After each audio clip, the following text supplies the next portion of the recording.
It's spring Splatfest time, and we've got a theme about cute, fuzzy animals.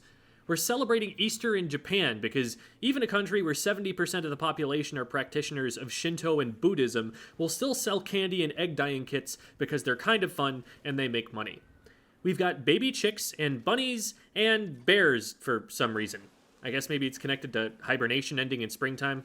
I don't know, maybe they just needed another cute fuzzy thing and the first thing someone came up with was a teddy bear. It definitely fits, I just wasn't expecting it. So here you all come to me, distraught, questioning everything, wondering, pleading with the universe, praying to whatever supernatural authorities you can imagine, whether you believe in them or not, how you'll ever decide which fuzzy fluffiness you like the most. Worry not, my child. I hold the answers you seek.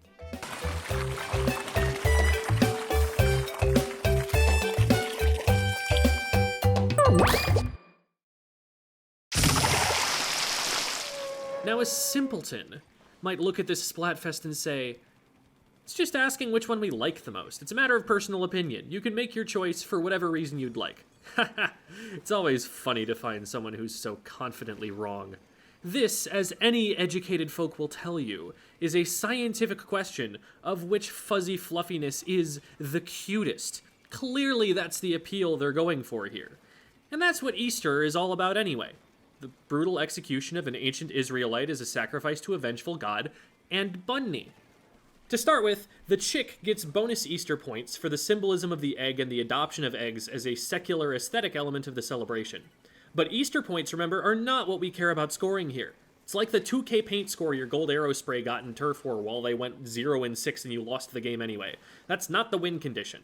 Like I said, it's about cuteness. Baby chicks are plenty cute, but they're up against some heavy hitters here, and they start to suffer from being the only Splatfest team that doesn't get the mammal bonus. The more human-like a creature appears, the closer it stabs to our parental instincts to care for small squishy things that stare up at us with big eyes. And chicks are biologically just the tiniest bit further away from us on the phylogenetic tree. Aw, you're a little Tyrannosaurus. Yes, you are. That's why when you grow up, you become dinosaur nuggies. To the benefit of Team Chick, it's been assigned to Shiver, the most popular idol, as not only confirmed, but canonized in-universe by the Deep Cut Idols Splatfest. So if it's close enough to be swayed by idol loyalty, it landed the right representative to get the rest of the way. Thing is, Big Man's been going pretty even with her since the unprecedented 5-fest sweep Shiver had, starting 10 fests ago, so I don't know if that'll be enough. Chick also ended up landing an ink color I would describe as booger green. I guess maybe they were going for the color of grass, but they couldn't make it the color of fake Easter grass because that would look too similar to the blue, and they also couldn't go for a forest green because that wouldn't be bright or pastel enough. And if they wanted to go with yellow instead, now it's just primary colors, and they might even already have that color combination in the game. So now, instead, it just looks like dead grass. That may just be my own associations and aesthetic tastes, but speaking to the associations of other Splatoon players, I'm just saying, the pastel pink and blue of Bunny and Bear might as well be eyedropper tooled directly from the trans pride flag. It's stiff competition. In before the comments are full of egg jokes. In polling the Squid School audience, both on the YouTube community post and on the server's reaction rolls, Bunny is winning by a pretty wide margin. That's not to say that these polls have been predictive in the past, as any cultural difference from Japan immediately renders those trends much less aligned with the final outcome. But bunnies do have a lot going for them. They're very harmless-looking creatures. What other animal would have had the same shock value as the killer rabbit from Monty Python and the Holy Grail? About the worst a rabbit can do to a person is bite, and they're not even very likely to do that, especially on purpose. At least with birds, there's a risk of being pecked, and bears...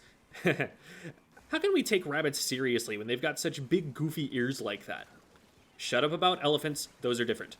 Rabbits, even fully grown adult rabbits, are known for just running away from trouble, making them, in our minds, more fragile and in need of some mildly crazed human smothering them with cuddles to keep them safe from the big scary world out there. As far as Easter points go, while eggs are very much an enduring image, the Easter bunny is probably more enduring simply because it's more of a character and not just a symbol. This part of the Easter tradition has become especially secularized because how are you supposed to explain to a confused child how a rabbit symbolizes fertility?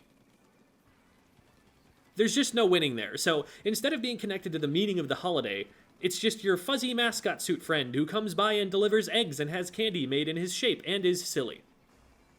Okay, so that's option A, chicks, option B, bunnies. What is it that makes someone choose option C? Besides Chicago sports fans. Or gay men. Bears are really pretty magnificent animals. In our minds, we look at these things and think about how they can run at 35 miles an hour. They can weigh as much as a car.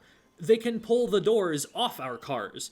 That many of them can stand up tall enough to look in our second-story windows, and that they could kill us with a single slap to the face, and we still want to cuddle with them. Just look at how fuzzy they are. This is a bad idea. Do not do this. I think it's a contributing factor that so many children have stuffed bears when they're little and grow emotional attachments to versions of bears that cannot maul them. But bears legitimately are just very cool, and there are some species that have become remarkably well adjusted to living around humans. I've heard stories of people berry picking in Alaska, walking around the bush and seeing that there was a bear on the other side, unbothered, just minding its own business, getting some berries. It's kind of a utopian ideal of how the world could work, really. Bear cubs are tremendously cute. And their mothers agree, which is why you should never, ever get between a mother bear and her cubs.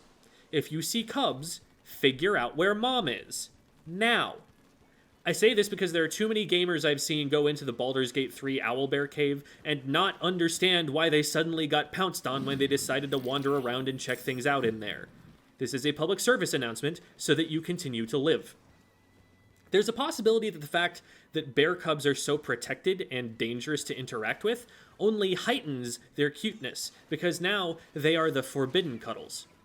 I do appreciate the synergy between Big Man and his Splatfest choice here, being very large himself.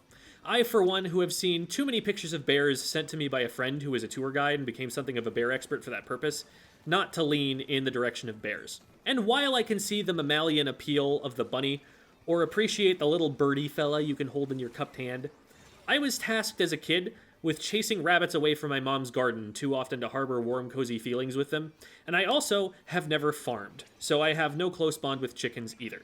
Therefore, bears are objectively cuter than anything else, and it's not a matter of opinion at all, and I have proven it. Here is the proof. It's this video. Hope that helps.